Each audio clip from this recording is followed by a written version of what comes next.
11-year-old Declan Thorne didn't speak until he was 7. He didn't make eye contact. He counted things: the tiles on the ceiling, the cracks in the sidewalk, the seconds between heartbeats. His mother, Margot, had learned to read his silence like sheet music, each pause and gesture a note, in a language only they shared.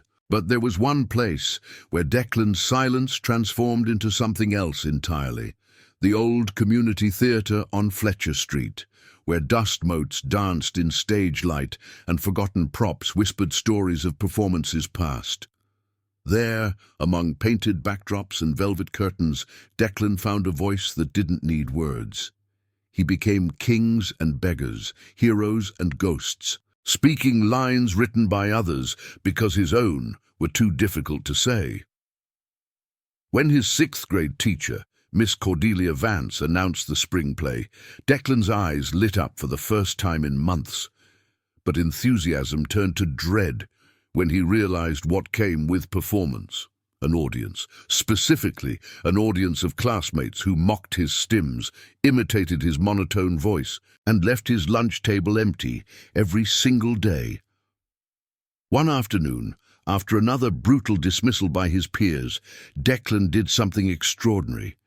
He walked 4 blocks to the edge of town, to a place his mother had warned him about but never truly forbidden: the Iron Road Clubhouse, home to the Hells Angels MC.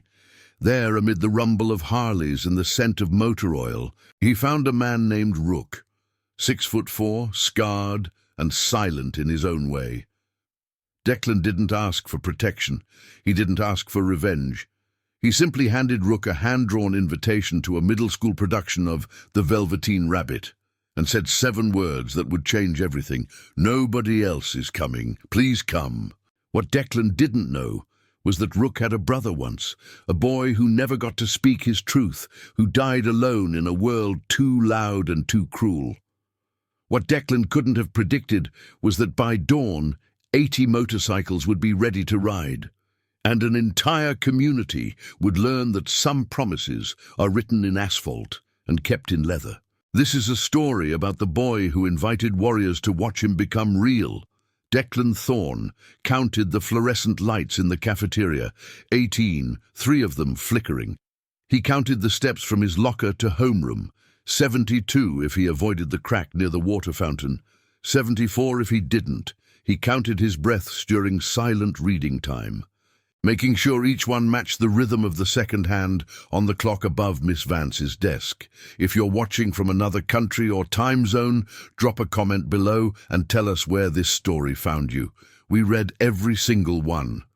What Declan couldn't count was how many times his classmates had laughed when he answered questions in his flat, mechanical voice. He couldn't count how many lunches he'd eaten alone, or how many group projects had somehow excluded him, despite Miss Vance's careful partnering.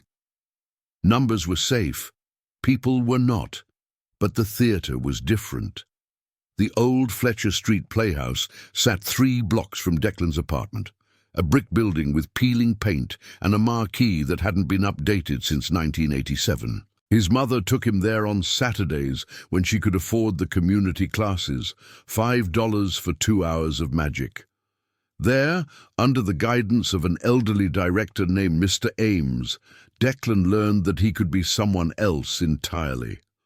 On stage, his stims became gestures, his monotone became character work. His difficulty with eye contact became the brooding intensity of a troubled prince, or the distant gaze of a dreaming child. The other kids in theatre class, mostly high schoolers and college students, treated him like an actor, not a puzzle. They adjusted their blocking around his needs without making it obvious. They gave him time to process directions. They never, ever mocked. When Miss Vance announced the 6th grade spring play in late March, Declan's hand shot up before he could stop it. "Yes, Declan?" Miss Vance's voice was kind, always kind, though Declan knew kindness couldn't stop the whispers. "I'd like to audition for the lead." The classroom fell silent. Then someone, probably Tyler Chen, who had perfected the art of the cruel laugh, snorted. Others joined in, not loudly because Miss Vance was strict about bullying, but enough, always enough. "That's wonderful, Declan," Miss Vance said firmly, her gaze sweeping the room in warning. "Auditions are next Tuesday. I look forward to seeing what you bring." That night, Declan told his mother about the play. Margot Thorne was a night nurse at County General, a woman who survived on 4 hours of sleep and sheer determination. She had raised Declan alone since his father left when the diagnosis came. Autism spectrum disorder, they called it, though Margot called it the reason her son saw the world in colours others couldn't name. "Are you sure about this, sweetheart?" Margot asked, stroking his dark hair as they sat on their worn couch. "Performing in front of your whole grade?" Declan nodded. "Mr. Ames says I'm good. He says I understand characters because I watch people carefully." "You are good," Margot agreed. "But baby, you're classmates." "I know." Declan's voice was quiet. "They'll laugh, but maybe if I'm really good, they won't laugh at the end." Margot's heart cracked a little, the way it did every time her brilliant, brave, impossibly vulnerable son tried to build bridges to people who burned them down. "Then you'll be amazing," she whispered. "You always are." The auditions went exactly as Declan expected. He read for the role of the Velveteen Rabbit, the toy who longed to become real through the power of a child's love. His delivery was perfect, every line memorized, every emotion carefully calibrated. When he finished, Miss Vance was smiling. Tyler Chen read next, stumbling through the lines with the confidence of someone who knew talent didn't matter when you were popular. The difference was stark. Miss Vance made notes, her expression unreadable. 2 days later, the cast list went up. Declan's name was at the top. The Velveteen Rabbit, Declan Thorne. He should have felt joy. Instead, he felt the weight of every stare, every whisper, every cruel prediction of failure. At lunch, he sat alone as always, but now the isolation felt sharper. His classmates weren't just ignoring him. They were actively hoping he'd fail. That afternoon, walking home through the industrial edge of town, Declan made a decision that his mother would later call either the bravest or most reckless thing he'd ever done. He turned left instead of right, walking away from their apartment and toward the building everyone in Carson Falls knew by reputation. The Iron Road Clubhouse, headquarters of the Hells Angels Motorcycle Club. The parking lot was full of bikes, Harleys mostly, chrome gleaming in the late afternoon sun. Declan counted them automatically, 23. He counted the patches on the leather jackets of the men smoking outside. He counted his own heartbeats, which had accelerated to 97 per minute. A man stepped forward, blocking his path, tall, broad-shouldered, with a grey-streaked beard and eyes that had seen things Declan couldn't imagine. His vest was covered in patches, but the one that mattered read, "Rook, Road Captain." "You lost, kid." Declan shook his head. His hands flapped once, a stim he couldn't suppress when stressed, and he forced them still. "I need to ask you something." Rook's expression didn't change, but something in his posture softened. "Okay, ask." Declan reached into his backpack and pulled out a piece of paper. He'd drawn it himself, a crayon sketch of a rabbit with button eyes, surrounded by the words, "You are invited to the spring play, April 15th, 7 p.m., Carson Falls Middle School." He held it out to Rook with both hands, the way Mr. Ames had taught him to present important props. "Nobody's coming to watch me," Declan said, his voice flat but honest. "My mom has to work. I don't have friends. The other kids want me to fail, but I practiced really hard, and I'm going to be good. Mr. Ames says the play isn't real unless someone watches. So I'm asking you, please come." Rook took the invitation carefully, as if it were made of glass. He stared at it for a long moment, his jaw working. When he looked up, his eyes were different, softer, haunted. "What's your name, kid?" "Declan Thorne." "Declan." Rook folded the invitation and slipped it into his vest pocket, right over his heart. "I'll be there."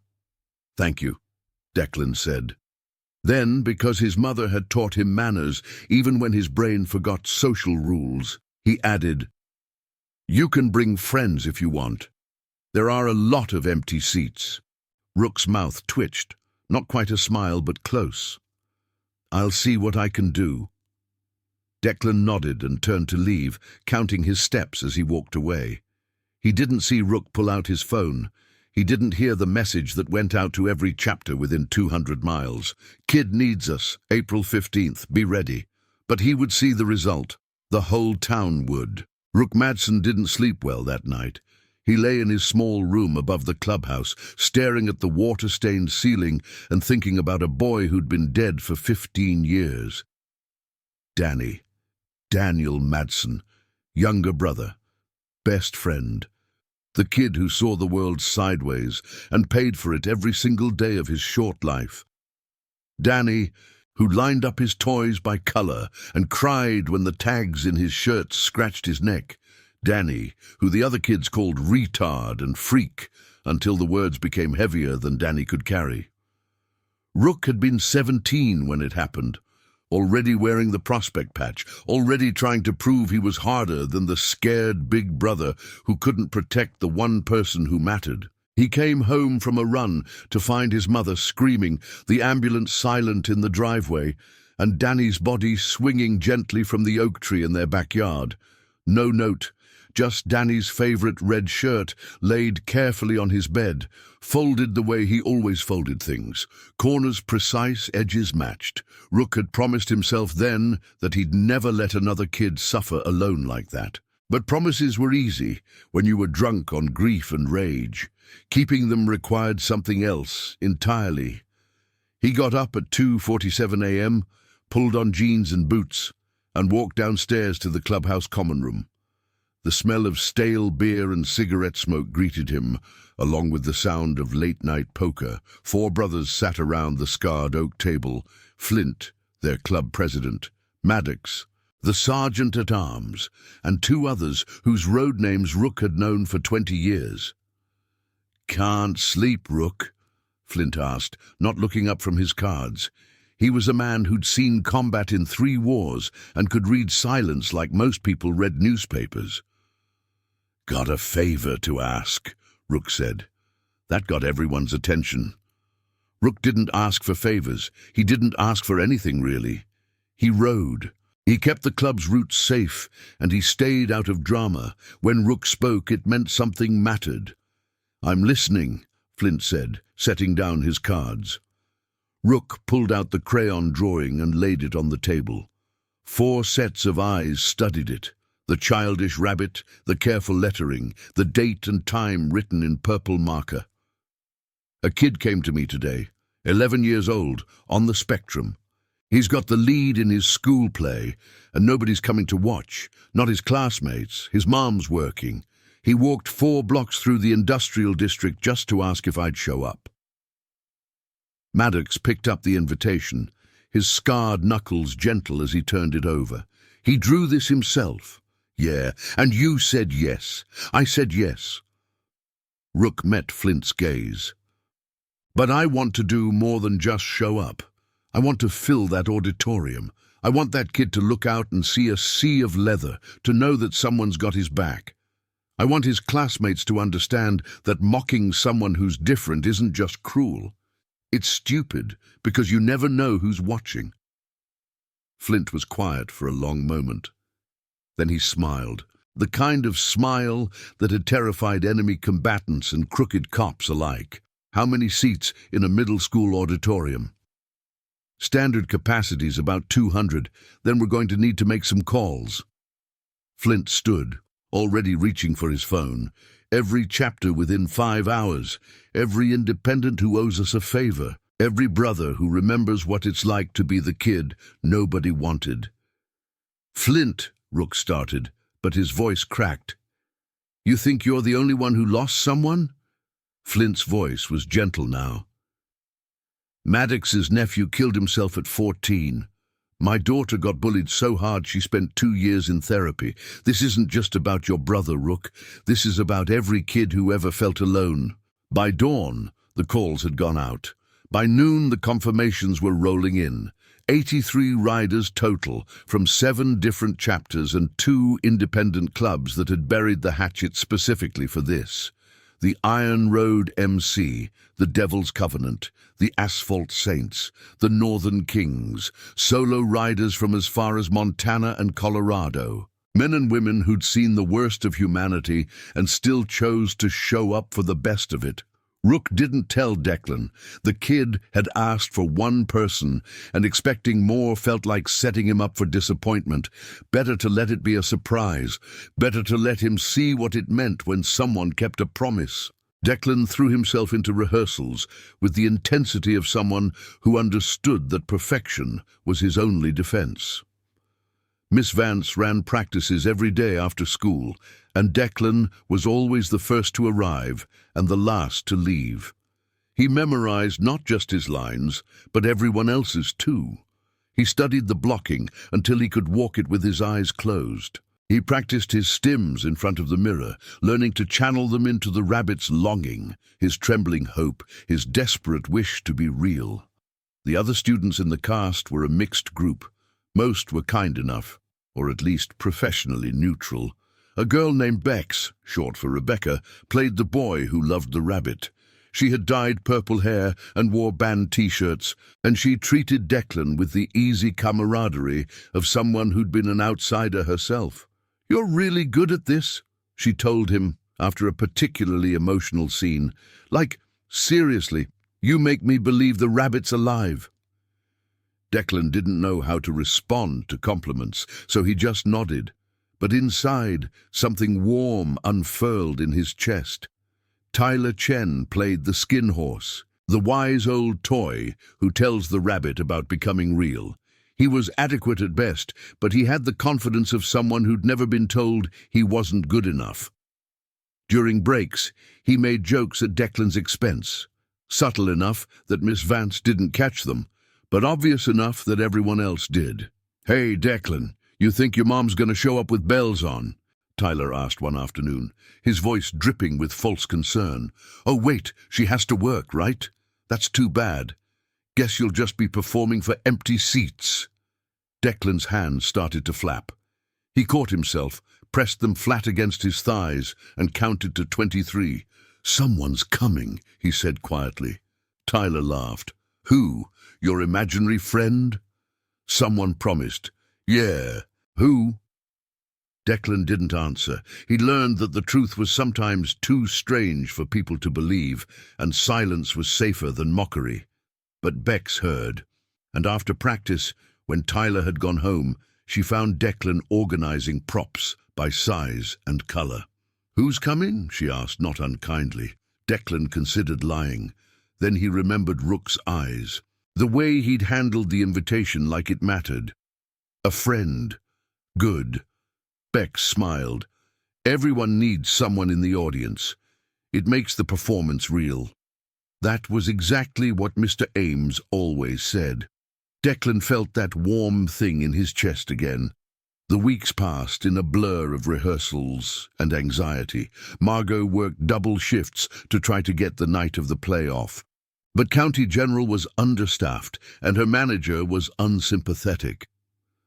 "I'm so sorry, baby," she told Declan 2 days before the performance, tears in her eyes. "I tried everything." "It's okay," Declan said, and he meant it. "Someone's coming." "Who?" "A friend." Margot didn't push. She'd learned to trust her son's unusual connections. If Declan said someone was coming, someone would come. The day before the play, Miss Vance gave the cast a pep talk. "Tomorrow night, you're going to show everyone what theatre really is. Not perfection, truth. You're going to be vulnerable and brave, and I'm so proud of all of you." Her eyes lingered on Declan. "Especially you, Declan. You've worked harder than anyone, and it shows. No matter what happens tomorrow, remember that you've already succeeded." Declan nodded, but her words felt hollow. Success wasn't measured in effort. Success was measured in whether people saw you and understood, whether they stopped laughing long enough to recognize that different didn't mean less. That night, Rook stood in the Iron Road parking lot and watched 83 motorcycles line up in formation. The sound was like thunder compressed into chrome and steel, a wall of noise that shook windows and set off car alarms 3 blocks away. Flint rode up beside him, his Road King gleaming under the streetlights. "We ready?" "We're ready," Rook confirmed. "Kid know we're all coming?" "Nope." Flint grinned. "He's gonna lose his mind." That's the idea. They didn't ride that night. Tomorrow was the show, and they needed to arrive together, unified, unmistakable. But Rook felt the weight of 83 promises settling on his shoulders, and for the first time since Danny died, he thought maybe, just maybe, he could carry them. And now, I invite you to leave in the comments where you're watching from and the exact hour you heard this story. We wish to know how far these northern confessions travel and at what moments they reach you. April 15th dawned cold and clear, the kind of spring morning where frost still clung to car windshields and breath misted in the air. Declan woke at 5:47 a.m., counted the cracks in his ceiling, 12, same as always, and felt his stomach twist into knots that had nothing to do with hunger. Today was the play. His costume hung on his closet door, a grey felt suit with floppy ears and button eyes sewn on by his mother during stolen hours between shifts.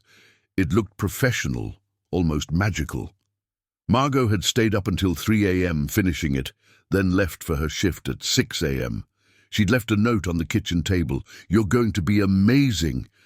I'm sorry I can't be there. I love you more than all the stars." Mom Declan folded the note carefully, creasing each edge until it was perfect, and slipped it into his pocket. He'd carry her with him, even if she couldn't be in the audience. School passed in a haze. His teachers seemed to understand that his mind was elsewhere, and they didn't push when he didn't participate in discussions. At lunch, he sat alone as usual. But Bex joined him, her purple hair now streaked with silver. "You ready?" she asked, stealing one of his carrot sticks. "I don't know," Declan admitted. "I know all my lines, I know all the blocking, but I don't know if I can do it with people watching." "The people watching don't matter," Bex said firmly. "Mr. Ames taught you that, right? You're not performing for them. You're performing for the story, for the rabbit. The audience is just witnesses." Declan nodded slowly. It was a good way to think about it. Tyler passed their table with his group of friends, all of them wearing matching varsity jackets, despite being too young for varsity anything. "Hey, Declan! Saved you a seat in the empty auditorium." His friends laughed. Bex flipped them off. "Ignore them," she muttered. "They're going to feel like idiots tonight." Declan wasn't sure about that, but he appreciated her loyalty. At 6 p.m., students began arriving at the school for hair and makeup. The auditorium was a modest space, 200 seats arranged in gently sloping rows, a simple stage with decent lighting and acoustics that Mr. Ames would have called workable but not ideal. Miss Vance had worked with the drama club to create simple but effective sets, a nursery, a garden, a fantasy landscape that the rabbit traveled through on his journey to becoming real. Declan got into costume early, his hands shaking slightly as he adjusted the felt ears. Bex helped him with the button eyes, making sure they were secure but not uncomfortable. "You look perfect," she assured him, "very rabbit-like." "Is that a compliment? In context, yes." At 6:30 p.m., Miss Vance gathered the cast backstage. "Okay, everyone, this is it. Remember your lines, hit your marks, and most importantly, have fun. This is your night. Own it." She pulled Declan aside as the others scattered. "I just want you to know that I'm incredibly proud of you. You've shown courage that most adults don't have. Whatever happens out there tonight, you've already won." "Thank you, Miss Vance. And Declan, don't look at the audience until your final bow. Look at the other actors, at the props, at the lights, anywhere but the seats. That'll help with the anxiety." Declan nodded. It was good advice. At 6:45 p.m., the first families began filing in. Declan watched from behind the curtain as parents claimed seats, as siblings squirmed and complained, as programs rustled and phones were silenced. The auditorium filled slowly, maybe 50 people by 6:55 p.m. Not bad, but not full, just like he'd expected. At 6:58 p.m., the lights dimmed for the pre-show announcement. Miss Vance stepped to the microphone to welcome everyone and remind them to silence their phones. And then, at exactly 6:59 p.m., the back doors of the auditorium opened, and the sound of 83 motorcycle engines cut through the evening like a chainsaw through silk. Rook Madsen was the first through the door, his leather vest creaking as he moved, his boots heavy on the tile floor. Behind him, in perfect formation, came 79 more riders, men and women in leather and denim, patches and chains, beards and tattoos and expressions that could crack concrete. They filled the aisles like a leather tide, and the auditorium went absolutely silent. Parents stared. Students gaped. Miss Vance's mouth fell open. Tyler Chen, sitting 3 rows back with his family, looked like he'd seen a ghost. Rook walked straight to the front row, his eyes scanning the stage curtain, and claimed the center seat. The others spread out methodically, filling row after row until every empty seat was occupied, and then some. The overflow stood along the back wall, arms crossed, faces serious. The entire audience looked like it had been invaded by a motorcycle gang. Because it had. Principal Henderson appeared from the side entrance, his face red with confusion and concern. He hurried to Flint, who had positioned himself strategically near the aisle. "Excuse me, sir, but who are you people? This is a school function." Flint looked down at the principal with the calm authority of someone who'd commanded soldiers in combat. "We're here to watch the play. The kid in the rabbit suit invited us. You got a problem with that?" Henderson's mouth opened and closed like a fish. No, but there's a dress code." "We're dressed." Flint gestured to his vest. "This is formal wear where we come from." Behind the curtain, Declan stood frozen, his rabbit ears trembling. Bex grabbed his shoulder. Did you invite the Hells Angels to your school play?" "I invited one," Declan whispered, his eyes wide. "He said he'd come." "Declan." Beck started laughing, the kind of laugh that's half disbelief and half admiration. "You absolute legend." Miss Vance appeared, her face pale but determined. "Places, everyone. We're starting in 2 minutes."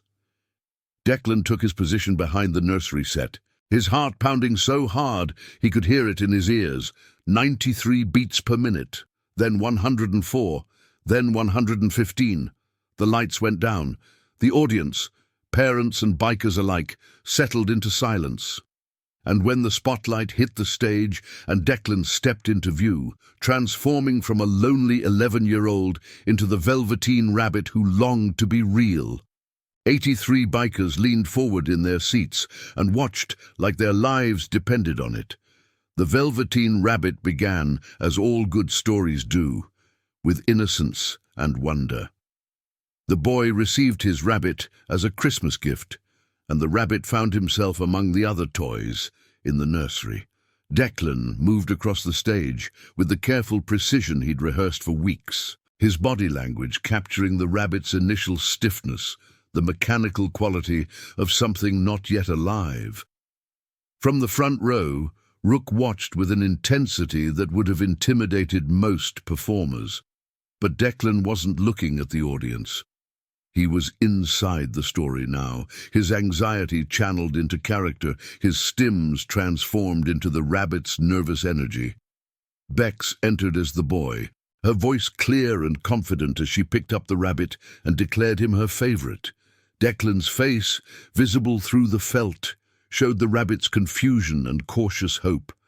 The other toys mocked him, as toys do in fairy tales and middle schools alike, telling him he wasn't real because he had no mechanical parts, no wind-up key, no fancy mechanisms. Tyler Chen delivered his lines as the skin horse. the old wise toy who explains the process of becoming real. Real isn't how you are made. It's a thing that happens to you. When a child loves you for a long, long time, not just to play with, but really loves you, then you become real. The irony wasn't lost on anyone. Tyler, who'd spent months mocking Declan's differences, was now explaining the very thing he'd failed to understand, that realness came from being seen and loved, not from fitting a mold. The first act moved through the seasons. The boy loved his rabbit through summer and winter, through scratched ears and worn fur. Declan's performance grew more fluid, more confident. His movements lost their mechanical stiffness, becoming organic and natural. He was showing, not telling, what it meant to become real through love. When the first act ended and the lights came up for intermission, the audience exploded in applause.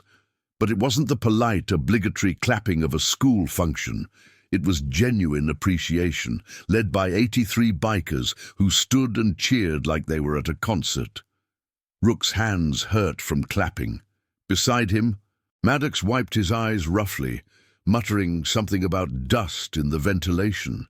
In the lobby during intermission, the atmosphere was electric.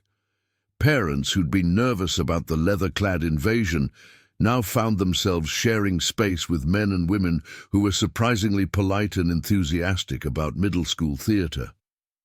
"Your boy's the rabbit?" a mother asked Rook hesitantly. "Not mine," Rook said, "but I made a promise to be here." "Well, he's incredible. I've never seen a child actor with that kind of emotional range." "Yeah," Rook agreed softly. "He's something special." Across the lobby, Principal Henderson was having a whispered but heated conversation with the school district superintendent, who'd apparently been called about the gang presence. But Flint had positioned several brothers near that conversation, and their silent presence, arms crossed, expressions neutral but unmistakable, suggested that anyone who tried to shut down the play would have a problem. Miss Vance found Rook in the crowd, her eyes bright with tears. "You brought all these people for Declan?" "He asked," Rook said simply. "I delivered. He doesn't have many friends. Actually, he doesn't have any friends except maybe Bex. His classmates have been cruel." "I noticed." Rook's voice went cold. "That's going to change." The lights flickered, signaling the end of intermission. The audience filed back in and the second act began. This was the heart of the story, where the rabbit's joy turned to loss. The boy got sick, and the rabbit stayed by his side through the long nights of fever. Declan's performance here was breathtaking. He showed the rabbit's love through every gesture, every trembling movement, every silent plea for his boy to recover. When the boy finally healed, but the doctor ordered all his toys burned to prevent infection, Declan's face showed such raw grief that several people in the audience, tough bikers included, had to look away.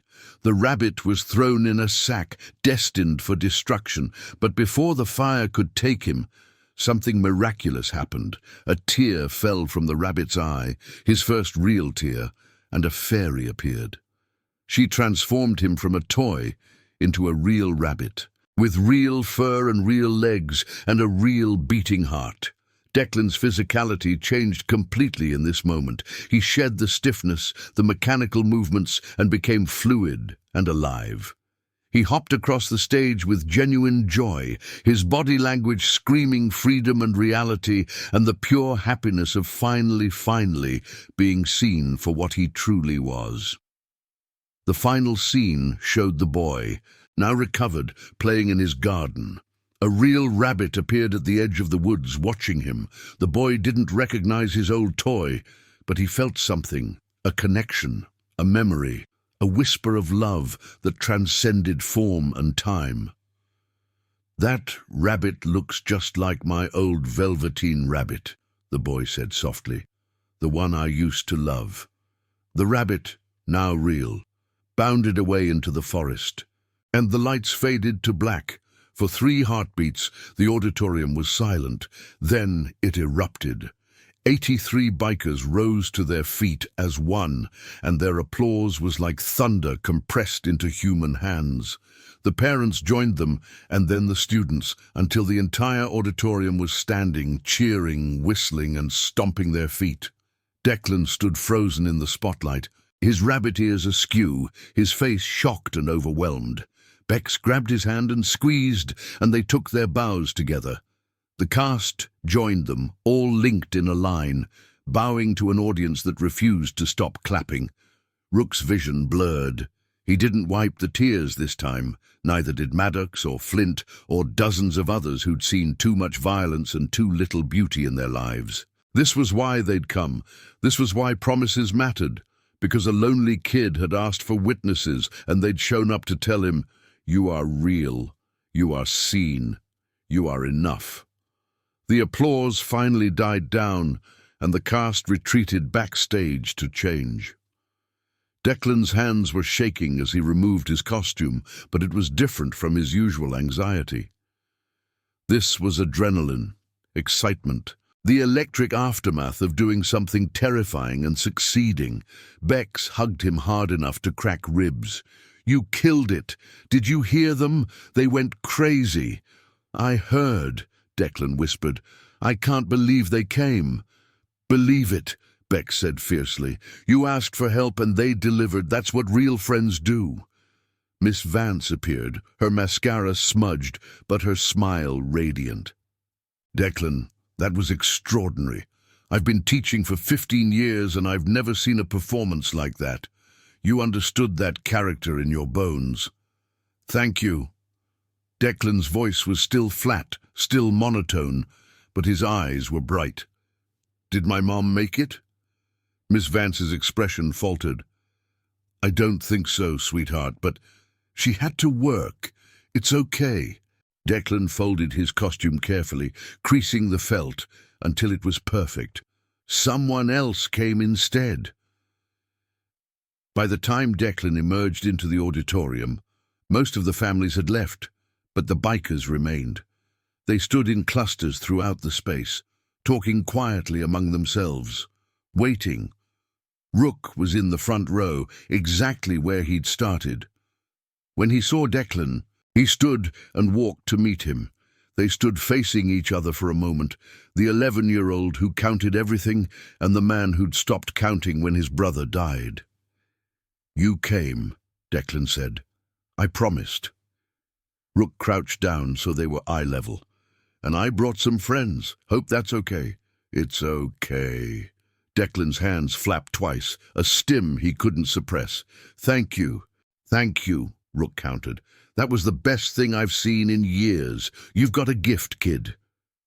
Declan didn't know what to say to that, so instead he asked, "Why did you come? You don't know me." Rook was quiet for a long moment. Then, "I had a brother. He was like you, saw the world differently, felt things deeper, and when he was 14, the world told him he wasn't enough. So he decided not to be in it anymore." Rook's voice cracked. "I couldn't save him, but when you handed me that invitation, I thought maybe I could show up for you. Maybe that would count for something." Declan processed this information carefully, the way he processed everything. "Did your brother like stories?" "Yeah, he loved them." "Then I'm glad you came. I think he would have wanted you to." Rook had faced down rival gangs, corrupt cops, and his own demons, but this quiet kid in a middle school auditorium broke him completely. He pulled Declan into a hug, careful, respectful of boundaries, but real. "You're going to do great things, Declan Thorne," Rook said roughly, "and any time you need someone to show up, you call me. Deal?" "Deal." Behind them, Flint cleared his throat. "Hate to break this up, but we've got something for you, kid." Declan turned to see the entire club gathered, 83 strong, forming a corridor of leather and chrome. At the far end stood a beautiful motorcycle, a vintage Harley-Davidson, restored to perfection, gleaming under the auditorium lights. "We can't give you the bike," Flint explained, grinning. "You're 11, but we can give you this." He held out a leather vest, child-sized, with a single patch sewn on the back. Honorary Iron Road member, Declan Rabbit Thorne. Declan stared at it, his brain struggling to process the gesture. I don't understand. You asked for help, and you trusted us to deliver, Flint said simply. That takes courage, and courage is what this club is built on. You're one of us now. Anytime you need backup, anytime someone gives you trouble, you call. We ride. Declan took the vest with trembling hands and slipped it on over his t-shirt. It fit perfectly. Margot must have given them his measurements, which meant she'd known about this, had coordinated with them somehow between shifts. If this story touched you, please hit the like button. It helps us share these moments with more people who need to hear them. Monday morning arrived with the inevitability of sunrise, and Declan walked into Carson Falls Middle School wearing his vest. He debated leaving it at home, worried it would draw unwanted attention. But then he remembered standing on that stage, remembered 83 people showing up because he'd asked, and he decided that hiding wasn't the answer anymore. The reaction was immediate. Students stared as he walked through the halls. Whispers followed him, but they were different now, not mocking, but curious, respectful, almost afraid. Tyler Chen stood by his locker with his usual group, and his face went pale when he saw Declan approach. The Hells Angels patch gleamed under the fluorescent lights. "Hey, Declan," Tyler said, his voice carefully neutral. Gone was the sneer, the casual cruelty. "Good job Friday night. You were really good." Declan stopped, counted 3 ceiling tiles and looked at Tyler. "Thank you." "Yeah, so, you're friends with those guys? The bikers? They're my friends now." Tyler nodded slowly, processing the implications. Being cruel to Declan was no longer just socially awkward, it was potentially dangerous. Not that the bikers would hurt a kid, but reputation was everything in middle school, and Tyler's had just taken a hit. "Cool," Tyler said weakly. "That's cool." Declan continued to his locker, where he found Bex waiting, her eyes bright with mischief. "You're wearing it to school? Bold move, Thorne." "Rook said I should wear it whenever I want people to know I'm not alone." "Well, mission accomplished. The whole school's talking about it. You're basically a legend." "I'm not a legend, I just did a play." "You did a play and had the Hells Angels show up as your personal cheering section. That's legendary." Bex leaned against the locker next to his. "For real, though, how are you feeling?" Declan considered the question carefully. "Different. Like something changed, but I don't know what yet." "You stood up," Bex said quietly. "That's what changed. You asked for help, and when help came, you used it. You showed everyone that being different doesn't mean being less. That's huge, Declan." In Miss Vance's homeroom, the atmosphere was transformed. Students who'd ignored Declan for months now wanted to talk to him, to congratulate him, to ask about the bikers. He handled it with his usual directness, answering questions literally and without embellishment. "Are they really in a motorcycle gang?" a girl named Sophia asked. "Yes, the Iron Road Motorcycle Club." "Are they dangerous?" "They can be, but they're also kind." "Did you really just walk up to their clubhouse and invite them?" "Yes." "That's insane." Declan shrugged. "I needed someone to watch, and my mom always says the worst people can say is no." But it wasn't just students who'd noticed the shift. During lunch, Principal Henderson called Declan to his office. Declan went with his usual anxiety, counting steps, but Henderson's expression was softer than expected. "Declan, I want to talk about Friday night." "Am I in trouble?" "No, the opposite, actually." Henderson leaned back in his chair. "I was concerned when those men arrived. I'll be honest, I thought about calling the police, but then I watched the play and I saw how they reacted. They weren't there to cause problems. They were there to support you." Yes, sir. That vest you're wearing, is it real? They made me an honorary member. Henderson nodded slowly. I've received several calls from parents this morning. Some were concerned, but most were impressed. One parent said her son, who's also on the spectrum, asked if he could join the drama club because if Declan could do it, maybe he could too. Declan blinked. Really? Really? What you did Friday night? Asking for help, performing despite your anxiety, showing vulnerability. That took extraordinary courage, and whether you meant to or not, you've inspired other students who feel different or isolated. I just wanted someone to watch my play. I know, but sometimes the simplest acts have the biggest impact. Henderson smiled. Keep wearing that vest, Declan. You earned it. That afternoon, during final period, Miss Vance played a recording of the performance for the class. Watching himself on screen was surreal for Declan. He could see his stims transformed into character work, his flat affect becoming the rabbit's otherworldly quality. He could hear the audience's reaction, the building applause, the moment 83 bikers stood as one. When it ended, his classmates clapped again, smaller than Friday night but genuine. Tyler raised his hand. Miss Vance, can I say something? Miss Vance looked wary but nodded. Tyler turned to face Declan. I owe you an apology.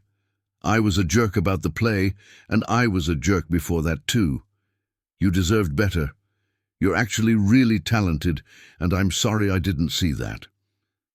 The classroom went silent. Public apologies weren't common in middle school. They required admitting fault, showing weakness. Declan nodded slowly. Okay, thank you.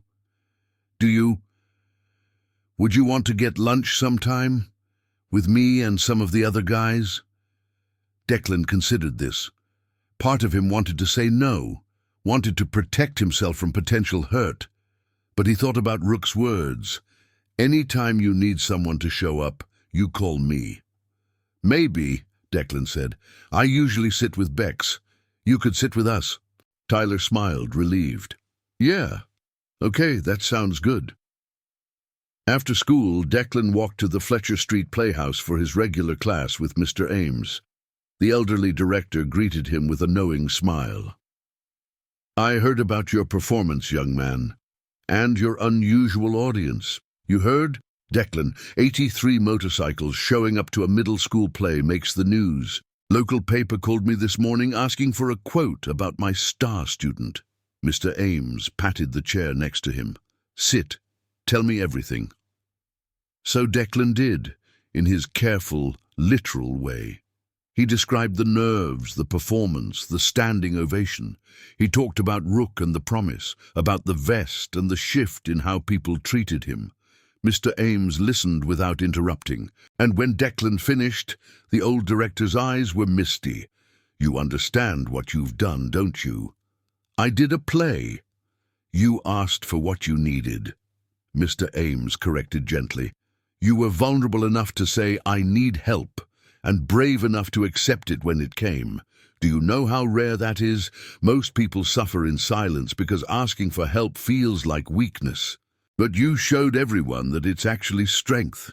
Declan thought about this. Rook said his brother didn't ask for help, and then he wasn't alive anymore. Exactly. Mr. Ames squeezed Declan's shoulder. You broke a cycle, Declan. You showed other kids that it's okay to be different, okay to ask for support, okay to stand on stage and be seen. That's not just good theatre. That's changing the world, one middle school auditorium at a time. The following weeks brought changes that rippled outward, like stones dropped in still water.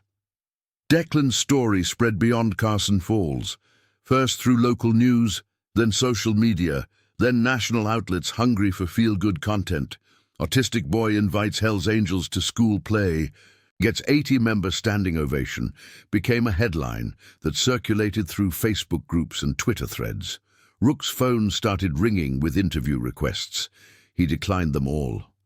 This isn't about us, he told Flint. It's about the kid. He asked for help and we helped. That's the story. But the club couldn't escape entirely. The publicity brought unexpected consequences, both good and complicated. Local businesses that had previously been wary of the Iron Road MC suddenly wanted to partner on charity events. The mayor's office reached out about a community outreach program. Parents of neurodivergent children started contacting the clubhouse, asking if the bikers would consider attending other events. Talent shows, science fairs, piano recitals. "We're becoming the official support system for awkward kids," Maddox joked, but his eyes were soft. Could be worse things to be known for. The club voted unanimously to make it official, the Iron Road Guardian program. Any child in the greater Carson Falls area who needed support, whether for performances, protection from bullies, or just someone to show up, could submit a request. The bikers would review them and decide as a club who to help. Declan was the first official Guardian case, but he wouldn't be the last. At school, the drama club's enrollment doubled.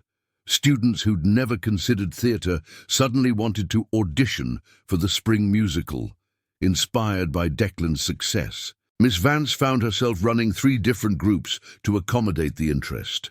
Tyler Chen surprised everyone by genuinely befriending Declan. It started slowly, sitting together at lunch, partnering on a science project, walking home the same direction. Tyler was different now, quieter, more thoughtful. Watching Declan's vulnerability and courage had cracked something open in him, some place where empathy had been hiding behind insecurity. "Why were you so mean before?"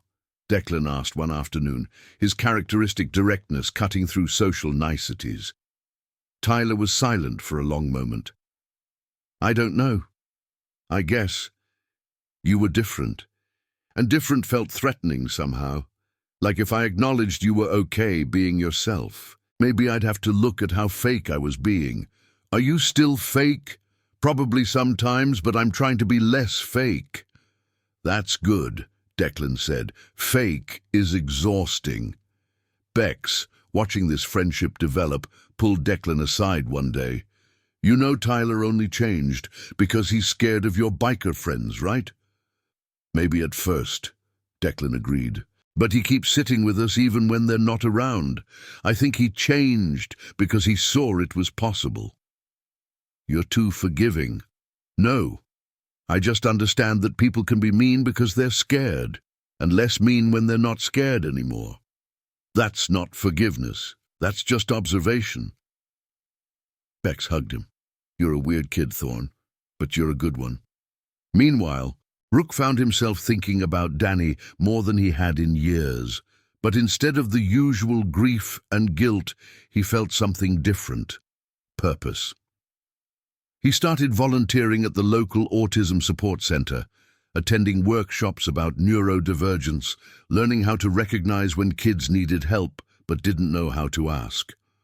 One Saturday, he brought Declan to the Iron Road clubhouse. Margot had agreed after meeting Rook and seeing how much he'd changed her son's life.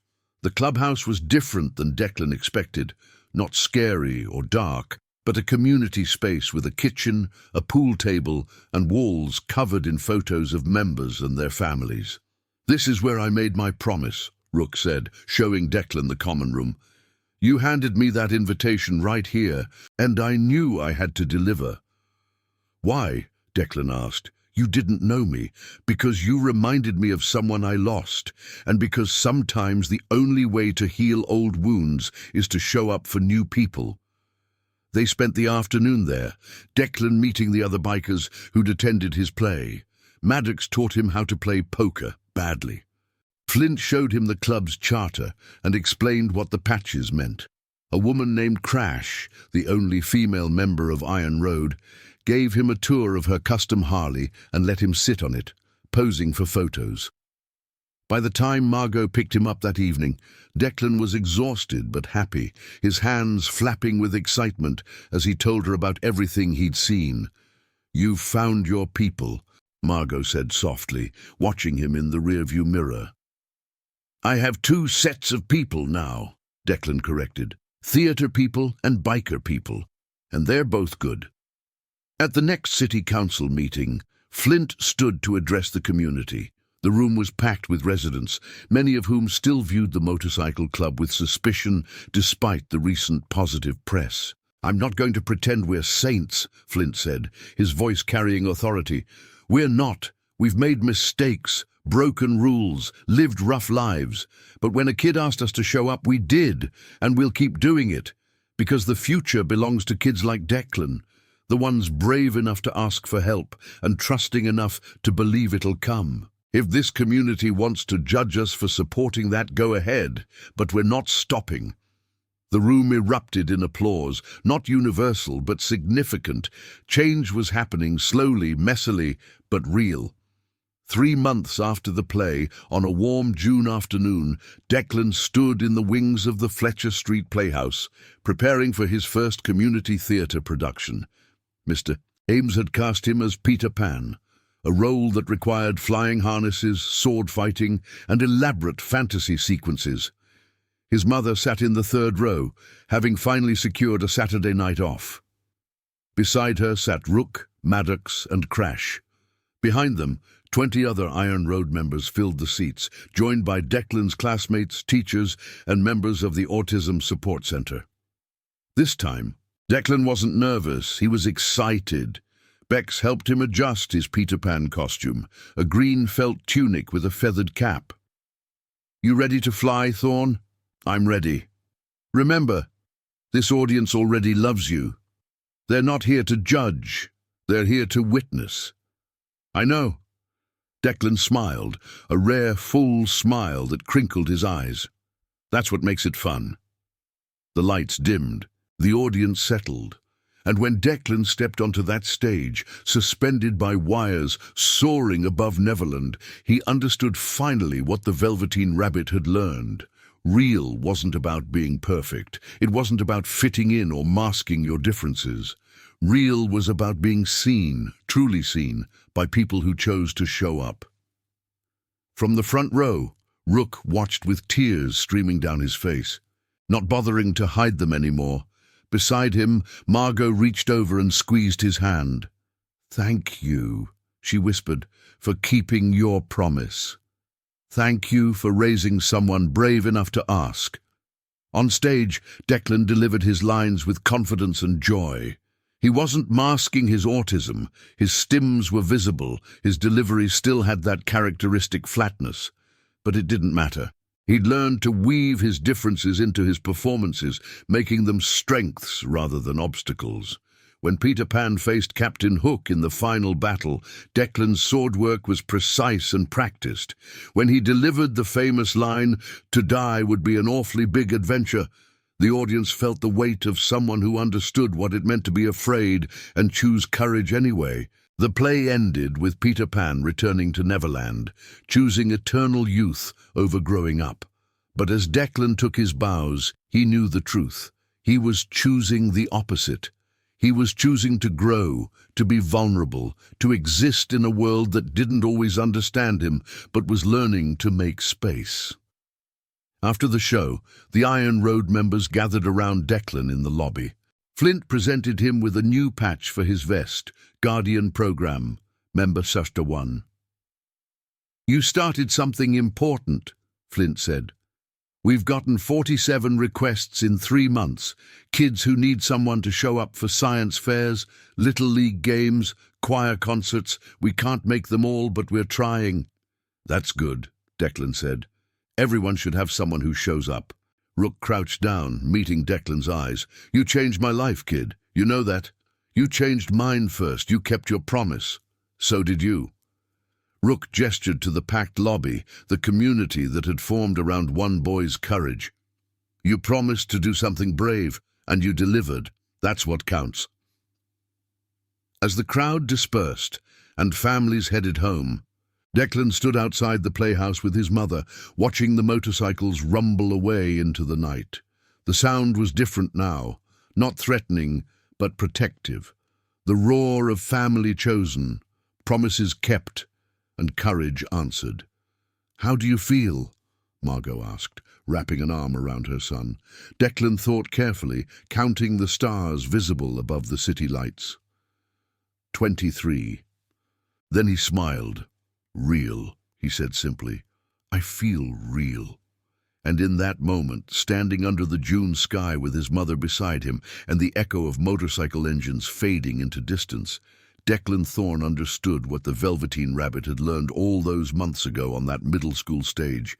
Being real wasn't about being perfect. It wasn't about fitting in or being like everyone else. It was about having the courage to be seen exactly as you are, and trusting that somewhere, someone would show up when you needed them most.